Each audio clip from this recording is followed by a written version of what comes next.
SSLCയുടെ result വരാൻ ഇനി ഏതാനും മിനിറ്റുകൾ മാത്രമാണുള്ളത്. 52 മിനിറ്റ് മാത്രമാണ് നിങ്ങളുടെ മുന്നിലുള്ളത്.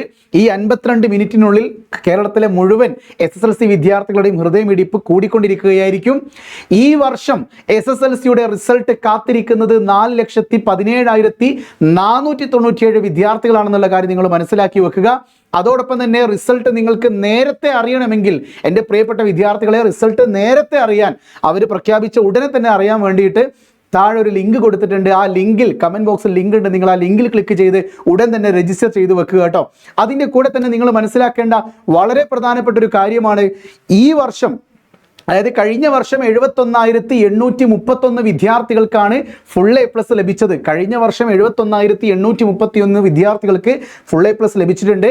എന്നാൽ ഈ വർഷം അത്രയും A+ ഉണ്ടാവാനുള്ള സാധ്യത വളരെ വളരെ കുറവാണ്. കാരണം 20% ടൈറ്റ് ആക്കിയിട്ടുണ്ടായിരുന്നു. അതിൻ്റെ കൂടെ വാല്യുവേഷൻ ക്യാമ്പിൽ നിന്ന് വരുന്ന വാർത്തകളടക്കം നമുക്ക് നെഗറ്റീവ് വാർത്തകളാണ് ലഭിച്ചിട്ടുണ്ടായിരുന്നത്. ഈ വർഷം A+ എണ്ണം കുറയാനാണ് ഏറ്റവും കൂടുതൽ സാധ്യത നമ്മൾ മനസ്സിലാക്കുന്നത്. മന്ത്രി ഇല്ലാത്ത സാഹചര്യത്തിൽ നമ്മുടെ പൊതുവിദ്യാഭ്യാസത്തിൻ്റെ ഭാഗത്ത് വരുന്ന സെക്രട്ടറി ആയിരിക്കും, പ്രിൻസിപ്പൽ സെക്രട്ടറി ആയിരിക്കും ഈ ഒരു റിസൾട്ട് പ്രഖ്യാപിക്കുകയുണ്ടാവുക. With in the presence of വിദ്യാഭ്യാസ ഡയറക്ടർ ഉണ്ടാവും കേട്ടോ. അതുകൊണ്ട് തന്നെ എത്രയും പെട്ടെന്ന് റിസൾട്ട് വരും. സോ 3 മണിയാവാൻ വെയിറ്റ് ചെയ്യേണ്ട. 2:30 മണിയാവുമ്പോൾ MS സൊല്യൂഷൻസിൻ്റെ യൂട്യൂബ് ചാനലിൽ ഇപ്പോൾ ലൈവ് നടക്കാൻ വേണ്ടി പോവാണ്. ആ ലൈവിലേക്ക് നിങ്ങൾ വന്നാൽ ഇതുപോലെ അടിപൊളിയായിട്ട് നിങ്ങൾക്ക് ഒരു ന്യൂസ് ചാനലിൽ കാണുന്ന അതേ ഒരു എഫക്റ്റിൽ നിങ്ങൾക്ക് ലൈവ് റിസൾട്ട് കാണാൻ പറ്റും. സോ എല്ലാവരും ഉച്ചയ്ക്ക് 2:30 സമയമാകുമ്പോൾ എന്ത് ചെയ്യുക, തിരിച്ച് നമ്മുടെ ചാനലിലേക്ക് വരിക കേട്ടോ. സോ എല്ലാ ഫ്രണ്ട്സിനെയും കൂട്ടി വന്നോ. റിസൾട്ട് വരാൻ ഇനി ഏതാനും മിനിറ്റുകൾ മാത്രം, ഇനി വെറും 50 മിനിറ്റുകൾ മാത്രം.